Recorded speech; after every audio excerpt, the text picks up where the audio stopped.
Welcome to Huckins on Film. I just got back from seeing Abraham Lincoln Vampire Hunter. That was why I watched Abe Lincoln vs. Zombies yesterday. Just, see them both back to back, do a little compare and contrast. And Abraham Lincoln Abraham Lincoln Vampire Hunter? It's alright. I just got home from seeing it a little while ago, and it's one of those you gotta shoot the review quick because this movie is so utterly forgettable that if I wait a couple hours, I'm gonna have absolutely nothing to tell you. They have this crazy-ass premise, and they do nothing with it. It's a lot of CGI and stylized fighting. It looks like every other action flick out there. Just because the guy's wearing a stovepipe hat and was known as the old rail splitter, it doesn't make this movie stand out in any way. The dialogue, it's odd, because it doesn't feel 19th century, but it doesn't feel modern. It's kind of a mishmash of both. It's kind of annoying. It just doesn't seem right. I don't know, it feels like they had some good ideas, and they got test audienced into submission. That's the only way I can describe it. Because I can't say I violently hate it like I did with Prometheus. I didn't absolutely love it like I did with the Avengers. I'm already forgetting it as we record this. And I got out of the theater not even an hour ago.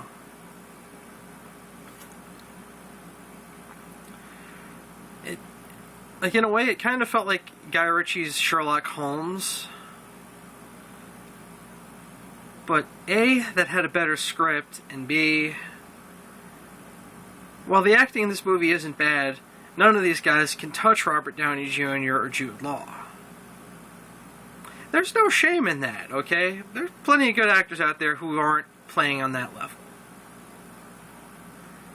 But when you've got kind of a generic action flick and you don't have the greatest script, if you've got a few guys who just ooze charisma, you can get away with that and make a pretty solid movie. This movie doesn't have anyone like that. So, unfortunately, everything about it is just forgettable. Which, to me, is, when creating anything, being forgettable, to me, would be worse than being hated. Because at least if they hate you, you touched a nerve, you got a response, you hit something in that person. This, I saw it. It was alright, I'm not going to remember it in the morning. Which is... Just think about it. What do you remember the most? Well, like a movie or an album or whatever. You remember the ones you love and the ones you fucking hate. I don't think anyone's going to remember this movie in a few weeks. I really don't. It's going to come out on DVD and I'm going to be like, oh, what's this, Asylum flick? Like, no, the Asylum flick's next to it. And it's a lot better. Because seriously, the Asylum knockoff was a lot better than this. Because they realized, well, we've got this really bizarre premise. Let's just go all in with it. Let's try to make everything as authentically 19th century as we can for $20.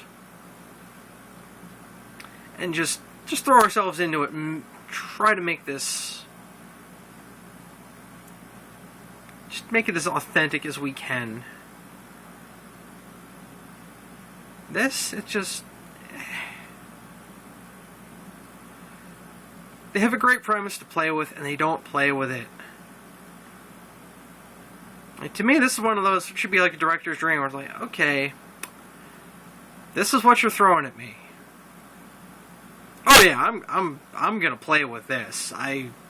Come on, you gotta goof around with something. And they don't. It's just, it's there.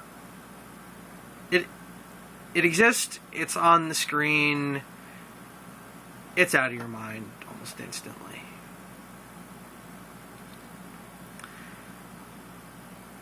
Story is, I guess I can get into the spoilers now, because there really isn't a whole lot to say about the movie or my response to it. It's just, whatever. Starts off with young Abe Lincoln, and he's got his best friend, this black kid. Well, his family is being taken into slavery, even though they're free. Because, well, let's not kid ourselves, it probably happened quite a bit. And Abe grabs his little hatchet and tries to take on the slave master with it, and he gets beat down, he gets slapped down pretty quick. Which causes his dad to get fired because Abe's working there along with his father, and they both get fired because of this. Because slave master's whipping the black kid, Abe tries to help, he's whipping them both, and this guy has to stand up for his son, they both get fired. And the mill owner says, well, there are other ways to repay the debt you owe me, Lincoln. And he comes in that night and kills the wife for her blood. Like, you immediately know he's the bad guy right away. Well, Lincoln promises his dad he won't ruin his life seeking vengeance. Lincoln's dad dies. Like, well, okay, I can go after him now. And he tries. And almost gets his dumbass killed because he doesn't know he's dealing with a vampire. And also, before going on his quest for vengeance, he gets drunk. Because going to shoot someone when you're drunk, that's a good idea. I can let that slide, though. He gets saved by a mysterious stranger who he had talked to at the bar earlier. Well, Abe wakes up. Abe tries to take down this vampire who he doesn't know is a vampire. It goes well. By which I mean the stranger at the bar saves his bacon, although he does manage to shoot the vampire in the eye. Doesn't kill him, though, because it's a vampire. Just shooting him in the eye is not going to get the job done. There he wakes up. Abe doesn't know where the hell he is. Hears this woman screaming. He doesn't know what's going on. Heads downstairs, grabs a candlestick, forces open the door, and it's the stranger from the bar who saved his life in the bathtub with a woman. Mm-hmm. Yeah, nothing nefarious going on there. They're having some fun. I wish I'd been doing that instead. Sorry, where was I? And this guy is just... I can't even remember this guy's name. That's how forgettable this movie is. Henry. Yeah, that's right. His name's Henry. I'm already forgetting this movie. And Henry's just yelling at him for going after this guy while drunk. And Lincoln doesn't know what's going on. Only Henry lets him in on the whole. He's a vampire. I thought you could be a vampire hunter, but you're too consumed with vengeance, blah, blah, blah, blah. And we get into training montage. Abe finally manages to BS him into training him to go after vampires. Training montage. And trying to choose weapon for Abe. All manner of firearms and whatever. And Abe's just not good with guns. but he's pretty handy with an axe. Now, one of the things you find out immediately is vampires have found a way around their weakness of sunlight. Silver, on the other hand, not so much. So they put a silver coating on the blade of Abe's axe, which ends up being a really badass weapon in this. I have to give them that. They put a pretty creative touch on this thing later on, which you find out about the hard way. And, again, training montage. Vampires are immune to sunlight, but silver still screws them up. I'm not crazy about the being immune to sunlight, but you know what? If you're going to change the rules of any famous monster, if you at least do it consistently, I'll back off. And they were consistent about this, so I just don't particularly like that change, but okay, they were consistent about it, that's all that matters. Abe shows up in Springfield. He's also studying to be a lawyer, while at the same time he's working for Henry, and they're corresponding through mail. Henry's giving him his targets, and he's taking them down one by one. And every time it's an overly stylized, CGI to hell, generic action fight. Plenty of CGI blood. The vampire loses their head. I don't even remember which fight it was in where you find out the axe has another power. Basically, he would extend the handle a little bit, and there's a trigger underneath. And in the butt of the handle, there was a barrel. Yeah. There's a gun in this axe. And, of course, it fires silver rounds. Now, he takes out a few vampires with that. Eventually, he also ends up meeting... He's working for a shop owner who gives him room and board and a meager salary. I forget... His last name is Speed. I don't even remember his first name.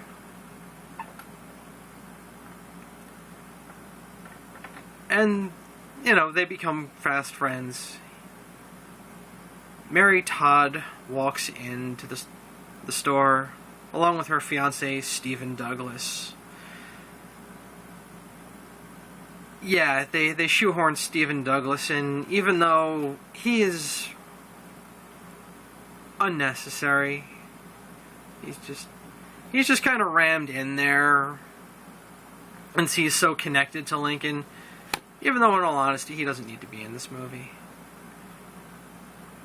And if you're going to shoehorn in historical figures, why not John Brown?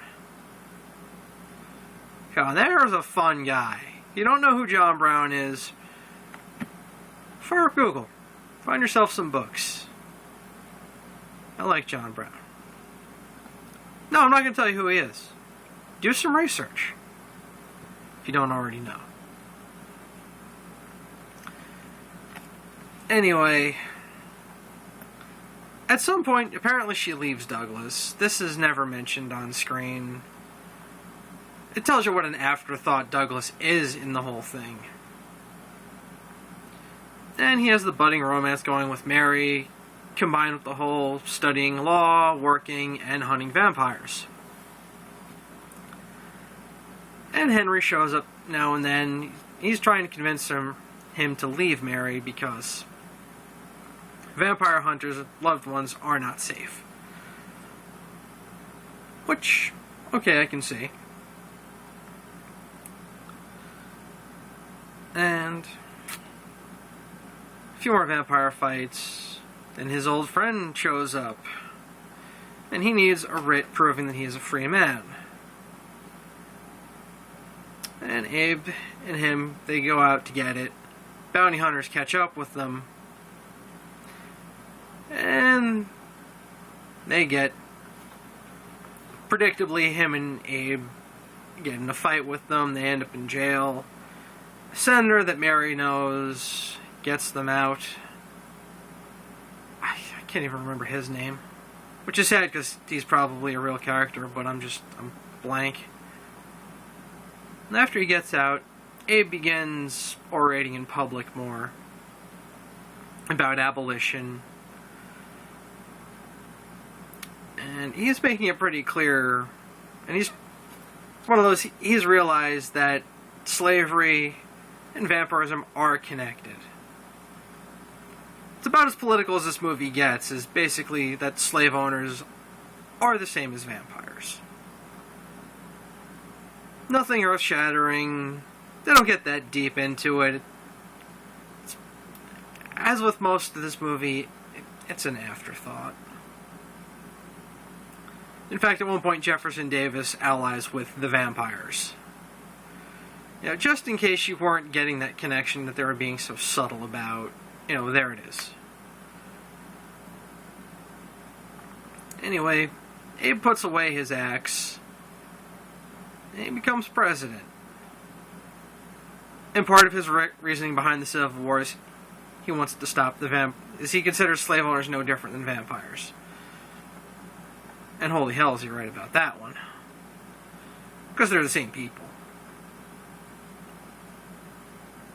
Oh, man. I'm already forgetting chunks of this movie. It's just so unmemorable.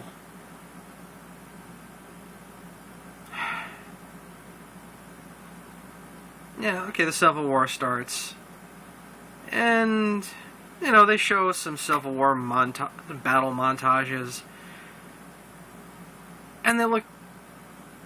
Honestly, if everyone was wearing a loincloth, you'd think you were watching 300. Because it looks like the same thing. Well, Jefferson Davis makes his deal with the devil, so to speak. The head vampire, a guy named Adam, who's the one who turned Henry into a vampire. Yeah, I forgot to mention that part. At one point, Henry reveals that he is a vampire. One of those things that if you're watching the movie from his first appearance, you figure that out pretty quick, unless, well, you're kind of dumb. Because they telegraph everything in this movie. Like, there were a number of scenes that were supposed to be dramatic reveals that were just... yeah, whatever, saw that coming. And one of Adam's agents, this blonde woman whose name I also can't remember, manages to get into the White House as a maid.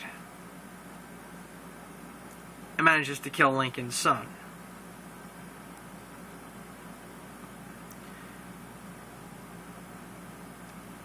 Again, it's supposed to be touching and painful, but it just, like, as with everything else, everything is so sterile and bloodless and predictable that you don't feel anything. You just kind of feel yourself going, is this over yet? It's not terrible, it's just, it could be better.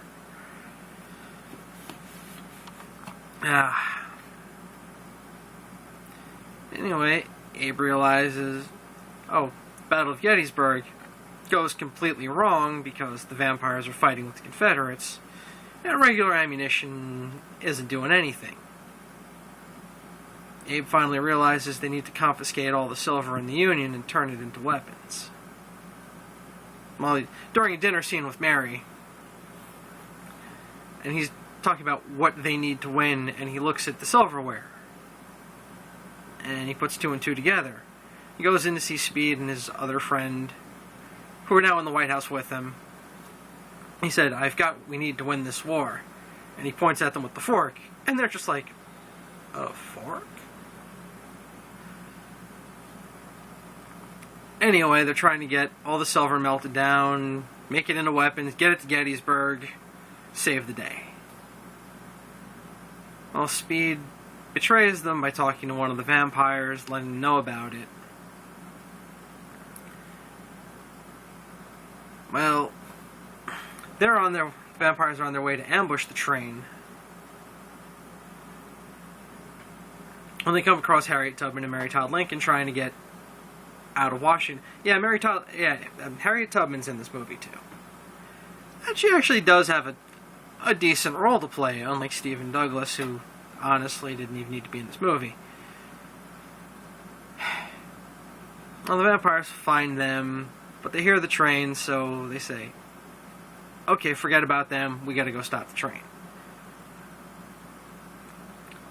And all of a sudden, because they're walking through these very high, they're walking through the fields, crops have grown very high.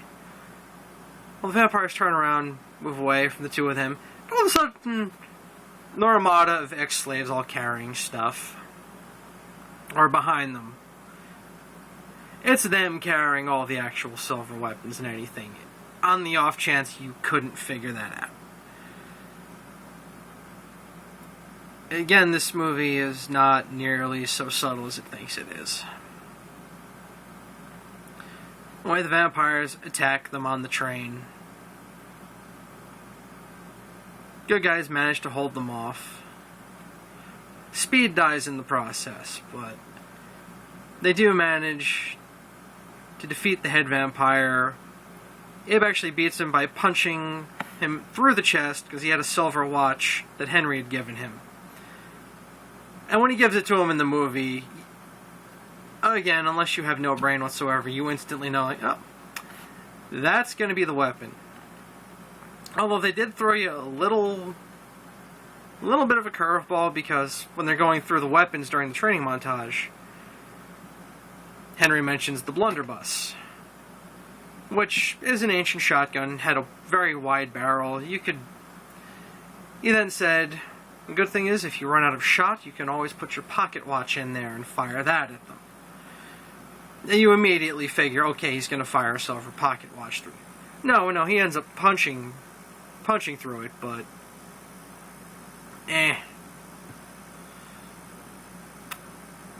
Anyway, they all get killed except for the female vampire, who gets killed by Mary Todd Lincoln because she has a rifle. And one of Willie Lincoln's military toys had a little silver sword that she wears on a chain around her neck. She drops it down the barrel of the rifle, fires it, hits the female vampire right in the head. And the whole thing ends with him giving his journal to his friend Henry, putting on his hat and heading into the wagon to go to the theater. The end. I know I just butchered that story, but there was so little to keep me interested that I seriously don't remember it. And I just got out of this damn thing. Anyway, the trailers I saw. I didn't see all of them, I got there a little late. I saw the Frankenweenie trailer for like the 18th time. I haven't been this tired of a movie that isn't coming out for another few months since The Hangover. I've never seen that one either. I just remember getting bombed with so many commercials for so many months ahead of time that by the time it came out, like, oh, good, I don't have to see commercials for this anymore, thank you. I didn't have to see the Brave trailer, which was nice. Not that I hate that movie. I have no feelings about that movie either way, but having seen it as many times as I have, it feels like the longest trailer ever made. It really does. There's also The Watch, which is basically the premise of Attack the Block, but made into a generic Ben Stiller, Vince Vaughn movie. Yeah, I'm gonna miss the shit out of that one. And Oliver Stone movie called Savages, which looks like a couple of drug gangs fighting each other. It looks like it could go either way. Looks like it could be good or it could be awful. It doesn't look like there's a lot of middle ground with that movie. Might see it, might not. I haven't decided. Did see one trailer today that I want to talk about, although I saw it on the internet. The new Judge Dredd movie looks really fucking good. I'm really psyched for that one. I mean, they had me sold pretty quick. Just when I saw Carl Urban rocking the helm, I was like, oh crap. He's Dredd. Like, if he takes that helmet off at any point, I'm going to be pissed, but I don't think he will. And his partner is Judge Anderson. Awesome. Although, I'm not sure if she's going to be Side of Vision or not. I hope so. But it looks like they're trying to, like, kind of Nolan the universe bit where it's fairly grounded in reality. I hope they don't overdo it too much, because if she's not Side Division, that means there's no way in hell we're getting a Dark Judges movie. I'm going to be really pissed. Because I want to see a movie that can plausibly have Darkness Descends by Dark Angel playing in it. And you do too. And if you don't, you're fucking hopeless. And yeah, cheesy metalhead that I am, I really hope at some point I Am the Law plays in this. If you know of any other songs about Judge Dredd done by metal bands, let me know. But those two are really the only ones I know. But yeah, the Dredd trailer looked pretty fucking good as far as I'm concerned. Okay, well, that's it for the trailers and the movie itself. And this is Kyle Huckins, fucking off.